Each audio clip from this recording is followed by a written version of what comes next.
안녕하세요. 김영민의 명품 주식 아카데미. 와, 오늘 저 엄청 옷이 보호색이네요. 그러네요. 거의 같이 얼굴만 있네. 흡수되는 줄 알았네, 목이랑.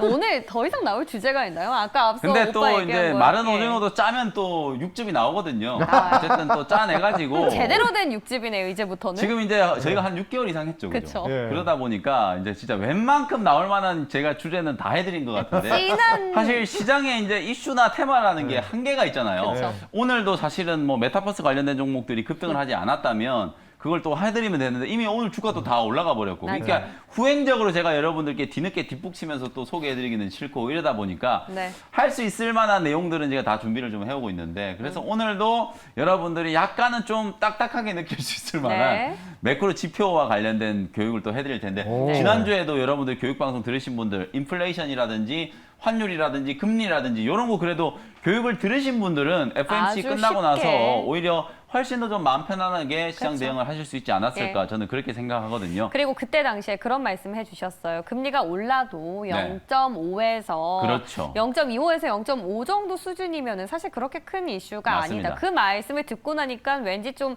블러드 총재 발언으로 시장은 뒤집어졌지만 좀 네. 안심은 되더라고요. 그렇죠. 내심. 그게 오히려 또 기회였잖아요. 오히려 그러니까요. 그런 노이즈들이 계속 생기면서 네. 장이 출렁거릴 때 매수할 수 있는 또 좋은 기회였다라고 네, 생각하시면 또 그런 되거든요. 강심장을 저희가 여기 이 시간 통해서 하나씩 좀 면역력을 길러가봤으면 네. 좋겠는데 일단 오늘 주제 저도 살짝 봤습니다. 네. 공개해 주시죠. 오늘의 주제는요. 약간 일단 어려울 수 있어요. 그림에 보이잖아요. 지금 예. 이제 막 유가가 많이 올라가고 있기 때문에 국제 유가와 또 주식 시장의 관계에 대해서 설명을 네. 한번 드려보도록 하겠습니다. 왜냐하면 최근에 사실 원자재에 대해서 저도 오전 방송을 하고 있지만 좀 그렇죠. 다루기도 했고 어제 질문을 주신 분들도 네. 있었어요. 내주부에서.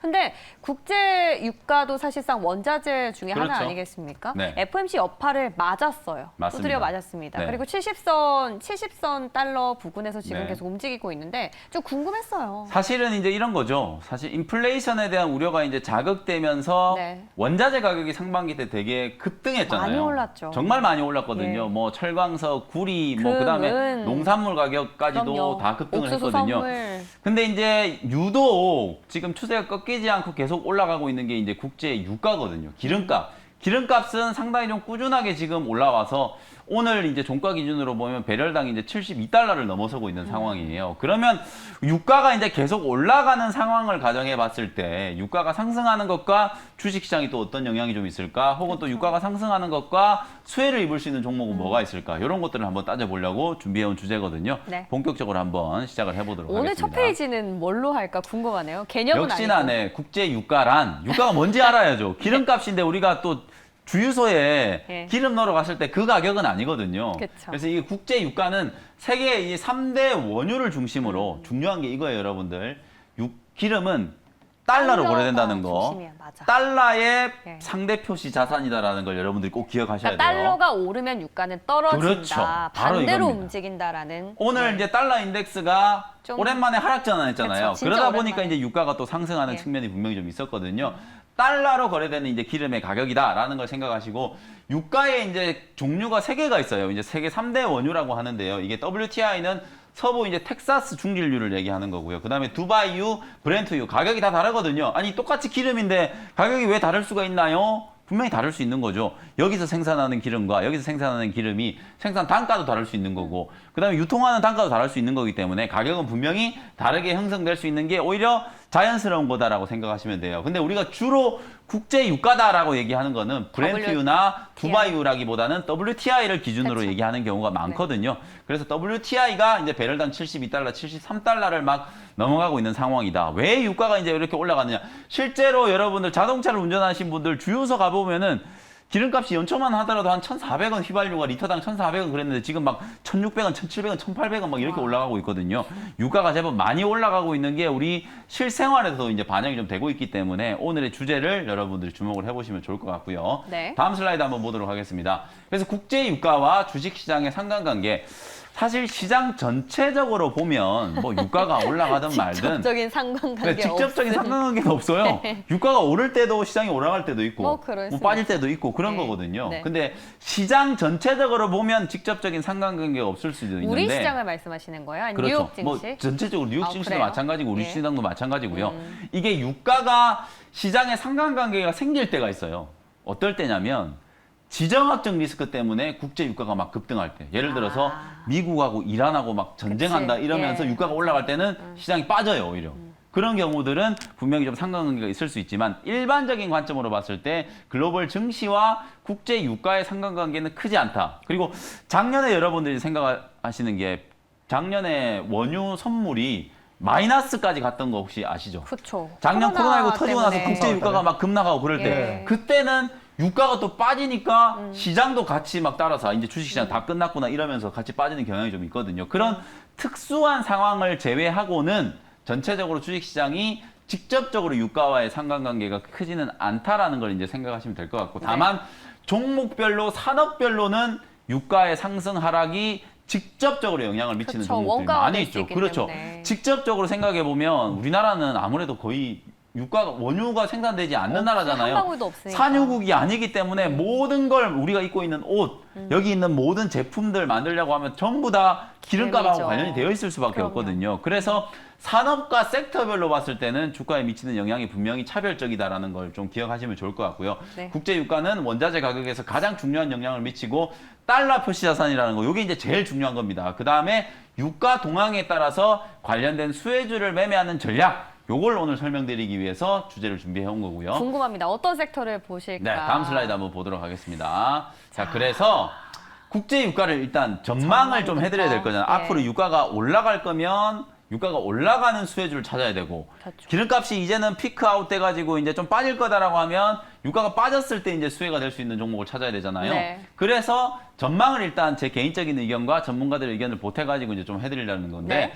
최근에 한 2, 3주 전에 오펙 플러스에서 감산을 축소하겠다라는 결의를 한 거예요. 말을 이제 해석을 잘해야 돼요. 감산이라는 건 생산량을 줄이는 거잖아요.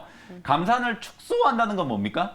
더 많이 생산량을 한다는. 더 많이 한다는 게 아니죠. 감산을 축소한다는 건 생산량 줄이는 걸 이제 축소한다는 거니까 그러니까, 거꾸로 네, 생산량을 더 많이 좀 더 하는 늘린다는, 거. 네. 늘린다는 거죠. 네네. 그래서 생산량을 보통 늘린다라고 하면 수요와 공급의 원칙에서 보면 생산량이 공급이 늘어나면 늘어나는 거죠. 가격이 떨어지는 거잖아요. 그게 당연한데 생산량을 늘린다라고 했는데도 불구하고 지금 그 이후로 국제 유가가 계속 올라가고 있다라는 네. 거예요. 왜 이런 현상이 벌어지느냐?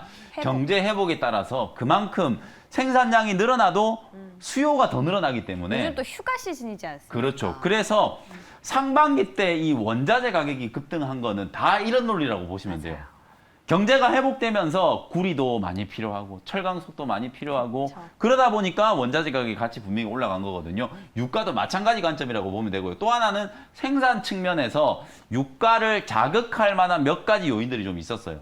송유관 막 테러도 있었죠. 네. 그다음에 해킹해가지고 막 파이프라인 해킹해가지고 생산 차질을 빚었던 적도 있었고, 그리고 오늘은 이란에 이제 대통령 선거를 했는데 네. 초강경파가 대통령이 이제 집권을 하게 된 거예요. 또 리스크가 그러다 보니까 핵 협상에서도 당장 이제 발을 빼버리고, 그럴 수 있죠. 그러니까 미국하고 이란하고 또 긴장 관계가 또 고조가 되면 유가는 분명히 또 올라갈 수밖에 그렇죠. 없잖아요. 그런 상황적 지정학적 리스크가 반영이 되면서 유가가 이제 상승을 하고 있다. 또 하나는 수급 불균형이 이제 장기화되고 있다. 말씀드렸던 것처럼 아무리 열심히 생산을 해도 지금 미국의 셰일 오일 기업들이 생산량을 빠르게 늘릴 수가 없는 상태예요. 왜냐하면 작년에 사실상 코로나19 때문에 거의 다 유휴시설화되어 있는 상태거든요.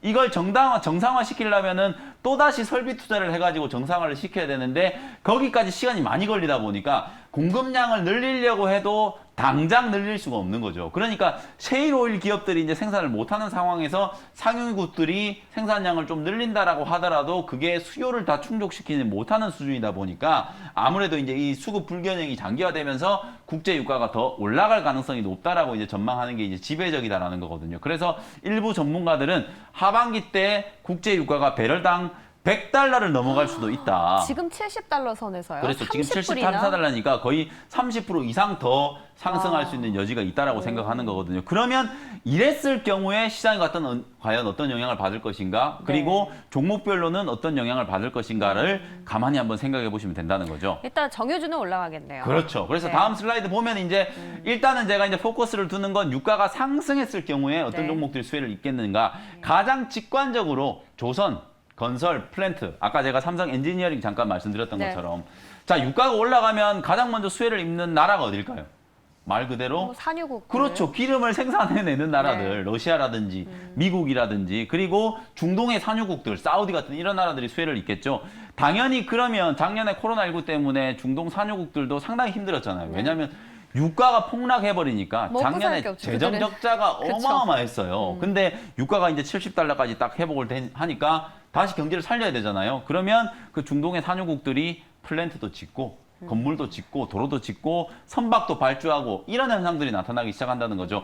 그래서 유가가 올라가면 중동 산유국들의 재정 건전성이 좋아지면서 재정 지출이 확대된다. 재정 지출이 확대되면 건설, 조선, 철강 플랜트 같은 이런 경기 민감주들이 수혜를 입는다라는 거거든요. 지금 조선주들이 상당히 지금 수주가 지금 잘 나오고 있잖아요. 그 이유 중에 하나도 바로 중동발 수주가 지금 늘어나고 있기 때문이거든요. 그런 관점에서 봤을 때 유가가 올라간다라고 했을 때 해외 수주 모멘텀이 좀 자극될 수 있을 만한 종목들, 중동발 수주 기대감을 가질 수 있을 만한 종목들이 바로 가장 대표적으로 삼성 엔지니어링. 근데 삼성 엔지니어링은 차트 한번 열어보시면 아시겠지만 또 많이 올랐어요. 엄청 급등을 했기 때문에 대체주를 생각한다면 역시 또 현대건설 같은 이런 종목들, 해외 수주를 또 많이 하는 현대건설, 그리고 아까 대우건설도 마찬가지죠. 대우건설 이런 종목들을 생각하시면 되고, 그 다음에 조선주 중에서는 현대, 미포조선, 대우조선해양, 한국조선해양 이런 기업들을 수혜주로 요즘 생각을 하시면 미포조선 된다는 얘기가 거. 많이 나오네요. 네. 맞습니다. 이런 종목들을 이제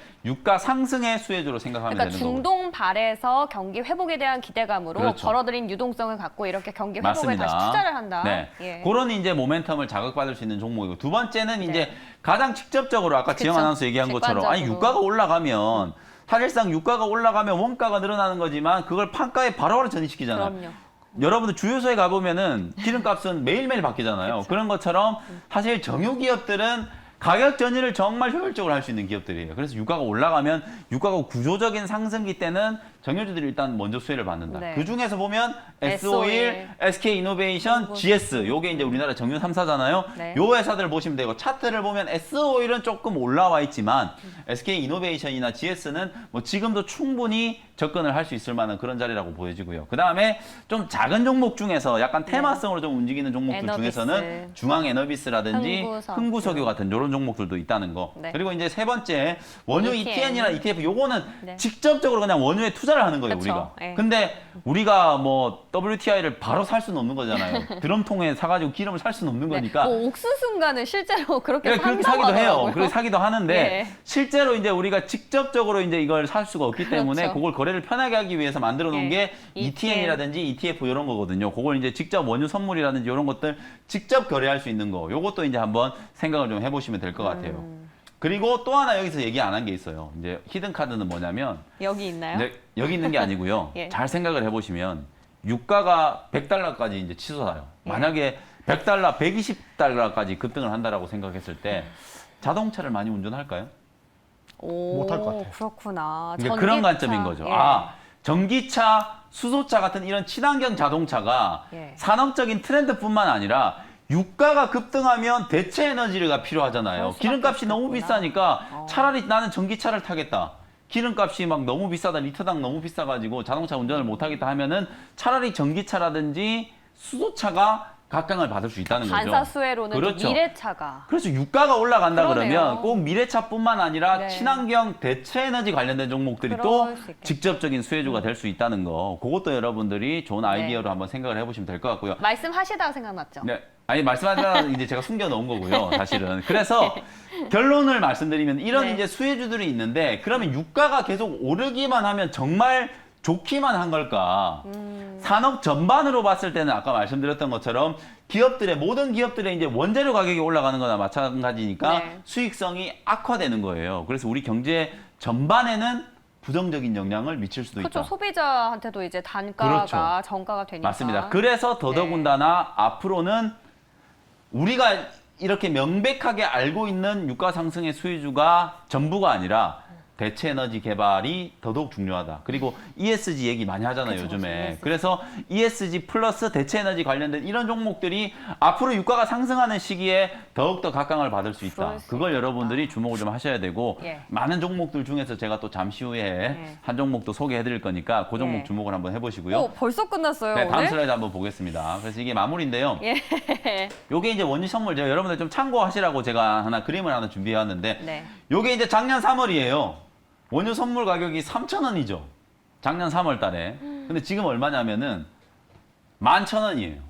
와. 3배가 넘게 오른 거예요, 지금 1년 만에. 그만큼 작년에 국제유가 떨어졌을 때 마치 이제 전 세계가 망할 것처럼 그랬었는데 그렇죠. 예. 그때 공포에 매수해가지고 물론 뭐 지금까지 들고 계시는 분들이 많지는 않겠지만 네. 요때 원유 선물에 투자하는 사람들이 정말 많았거든요, 개미 투자자분들이. 그러면 이거는 사실 코로나가 터지고 나서 최악의 시기잖아요. 그러면 그 전에 가격은 어느 정도? 그 전에 됐을까요? 가격이 이제 요 수준이에요. 딱 11,000원 정도 수준. 아, 다시 네. 회복이 됐구나. 11,000원짜리에서 여기까지 급락했다가 지금 정상 궤도로 비정상이 정상화된 거거든요. 정상화 됐을 뿐이지 더 올라갈 수 있는. 아, 아까 그렇죠. 앞서 그래서 아까 그래서 네. 100달러까지도 상승할 수 있다고 말씀드렸잖아요. 경제 회복 속도가 더 빨라지고 지금처럼 이제 수요가 더 강하게 유지가 되고 수급 불균형이 조금만 더 이어진다면 유가는 100달러 이상까지도 갈 수 있다.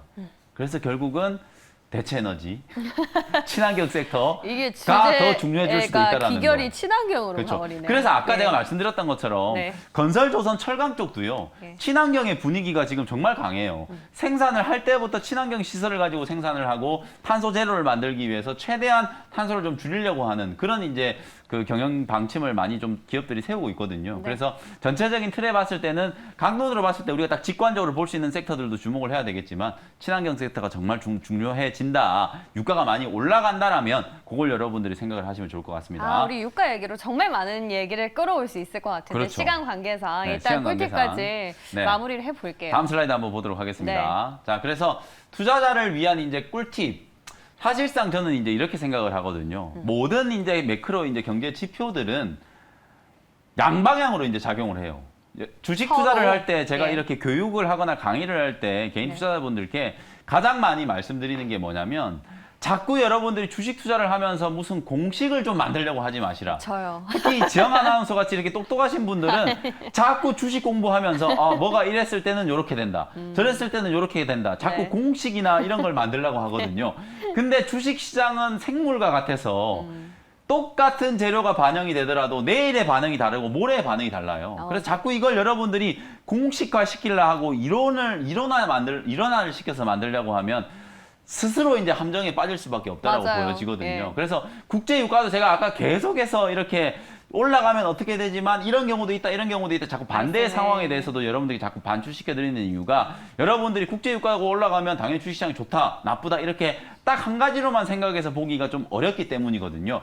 마찬가지로 여기 제가 꿀팁에 이제 되게 중요한 얘기를 좀 써놨는데요.